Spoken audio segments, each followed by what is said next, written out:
Hey folks, Matt from artoftheimage.com, the Canon G1X Mark III. We were talking about it previously and speculating, considering the rumors, but we have an announcement and a pretty impressive camera on first glance. You've got a 24 megapixel Aps-C sensor.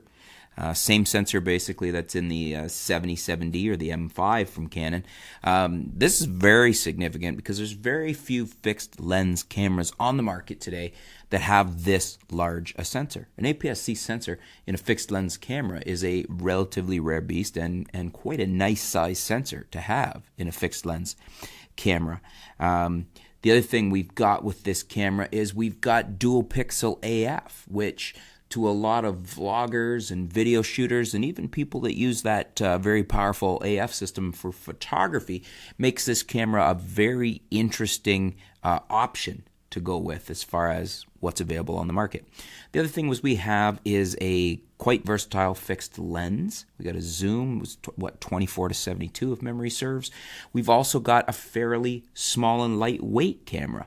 So, right off the hop, those four things are pretty impressive and enough to make us look at this camera and think, is this possibly a replacement for a DSLR? I think a lot of people are probably thinking, is it a replacement for my DSLR or my MILC, my mirrorless, and some lenses?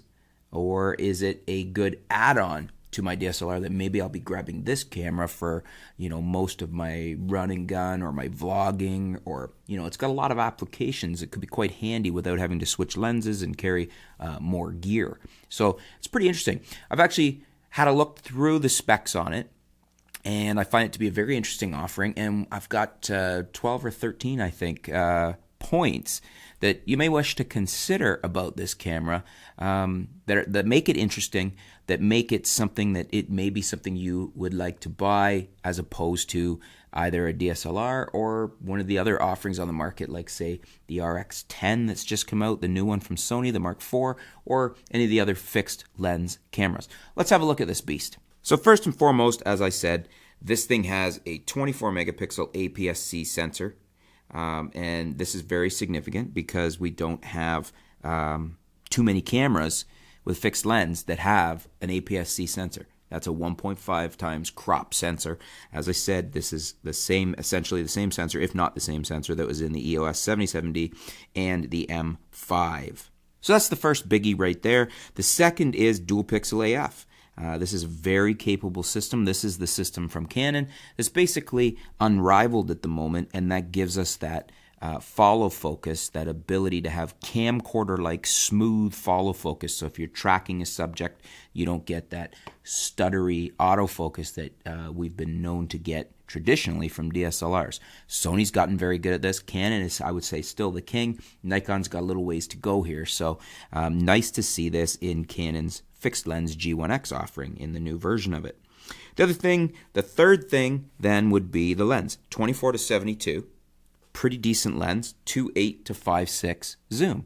So it's nice that we get 2.8 at the wide end. Would have liked to seen it been a little faster. I think you could have made this an f4 zoom, but pretty decent zoom, pretty decent coverage, and the fact that it's fixed lens, what a lot of people like about these type of things is you got the lens built on. You don't have to worry about changing lenses. You don't have to worry about dirtying up your sensor or missing a shot because you are switching lenses. You work with what you have, and it's a decent zoom range.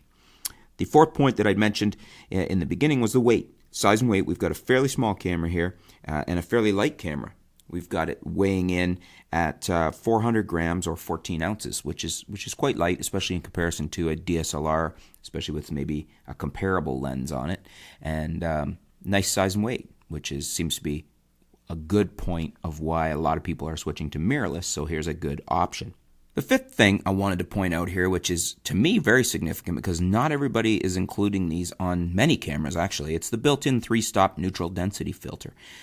These are really nice to have and allows you to shoot in brighter light, and I wish more cameras had these, and kudos to Canon for putting it on the G1X Mark III. So that's my fifth point. 6 is the image stabilization, and of course you would come to expect this now, but we've got a claimed 4-stop shake reduction with the Canon image stabilization on this 24-72 millimeter lens. Pretty decent lens with good image stabilization. And so especially if you're shooting handheld without a tripod, or if you're vlogging or doing video, this is important. And it's good that we've got what seems to be one of Canon's, it seems like they haven't pared back the quality of the IS in this thing. My seventh point is the speed at which the Mark III can shoot. Continuous bursted up to 9 frames a second, but that's with the AF and the AE locked on the first shot, so that's not continuous autofocus. It drops to 7 frames per second for continuous autofocus. I think that's pretty decent for a fixed lens compact camera of this sort, and I would make that my 7 point of that's pretty decent specs. It beats some DSLRs out there. Let's put it that way. My 8th point is the built-in flash. I'm glad we have this. You would most of the time expect this on a compact, but some compacts don't have it. So I'm glad they included it. Makes for some versatility there. It does also have an OLED viewfinder, which I would say that's 0.9. I prefer those now to opticals.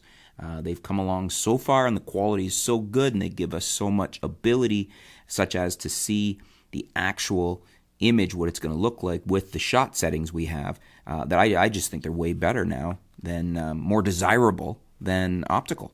And so I'm glad Canon's gone with an OLED viewfinder.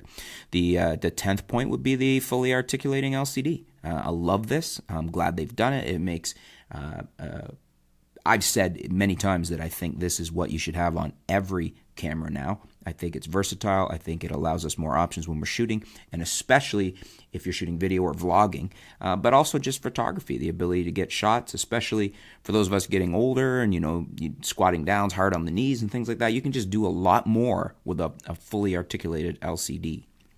Final points here. I guess I had 14 in total. We've got a capable 1080 60p video. So no, it's not 4K, but 1080 60p. They didn't give us 1080 30 or something like that. I guess it will remain to be seen how good quality it actually is, what the codec is like, but at least we've got a 1080 60. The 12th point I would make here is time-lapse video capture. Not every camera has this either, and it's got the ability to do time-lapse. I like this. I'm glad it was included. 13, I'm lumping a few things in together here. That's the Wi-Fi with NFC and Bluetooth. So basically our connectivity, we'll call it here. So we got Wi-Fi, we got NFC, and we got Bluetooth, and so that's a good thing. Every camera should have it, and Canon has come to the plate with all 3 of those in there. And then the 14th point is panoramic shot mode, and this is a cool option that not every camera has, but all the cameras I've shot with it, I enjoy using it. It's kind of neat. It does you can do images that you just can't get as easily without having this included in the camera. And so again, kudos to Canon for a very interesting 14th option, as that rounds out the 14 that I wanted to point out to you.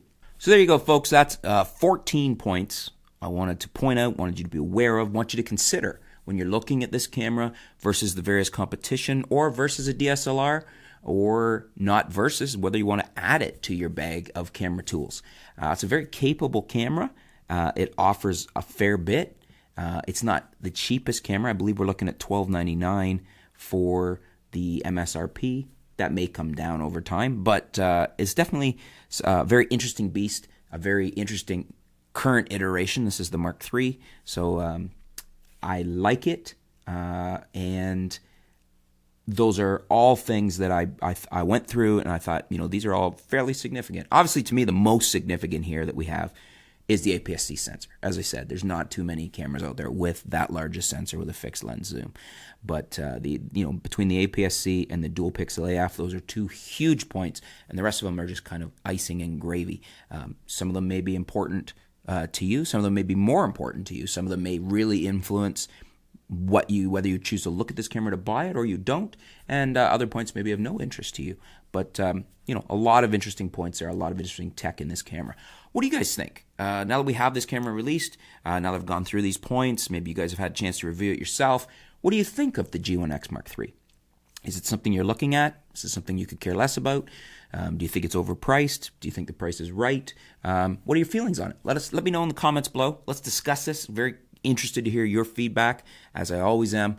Just curious what the general viewership is thinking about this new offering from Canon. Thanks for tuning in, folks. Stay tuned. We'll be back soon here at artoftheimage.com.